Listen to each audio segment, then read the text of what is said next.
ভাই অত্যাধুনিক একটা সিঙ্ক দেখামু, যেটা হচ্ছে হাত দিয়ে গ্লাস ওয়াশ করা লাগবে না, আপনি এখানে প্রেস করলেই গ্লাসটা অটো ওয়াশ হয়ে যাবে। পানি দিয়ে অটোমেটিক হ্যাঁ, অটো ওয়াশ হবে। প্লাস এটার সাথে আপনি এই যে বাস্কেট, ফল ফ্রুট বাস্কেট পাবেন, কাটিং চপ পাবেন, মাছ মাংস ভিজানোর বাস্কেট পাবেন, এই যে এইটা।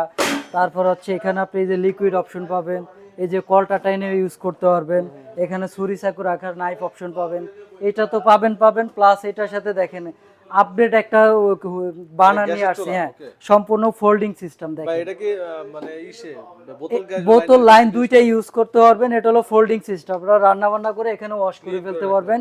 প্লাস এটার ভিতরে সেফটি ডিভাইস ইউজ করা আছে, যেটা হচ্ছে বর্তমানে যে দুর্ঘটনা ঘটতেছে, বিভিন্ন জায়গায় আগুন লাগতেছে, আমাদের এটার ভিতরে এই সমস্ত কোনো দুর্ঘটনা ঘটবে না। আচ্ছা, এটা কি 3 বার্নার হবে? হ্যাঁ, 2 বার্নার 3 বার্নার দুইটাই হবে, সম্পূর্ণ সেফটি ডিভাইস ইউজ করা, গ্যাস পাসিং হওয়ার কোনো চান্স নেই। আচ্ছা, আর এটার ভিতরে কি কোনো কালার হয় নাকি একটা? হ্যাঁ, এটার ভিতরে কালার আছে, গ্রে কালার আছে আর ব্ল্যাক কালার আছে। প্রাইস একই থাকবে? একই প্রাইস।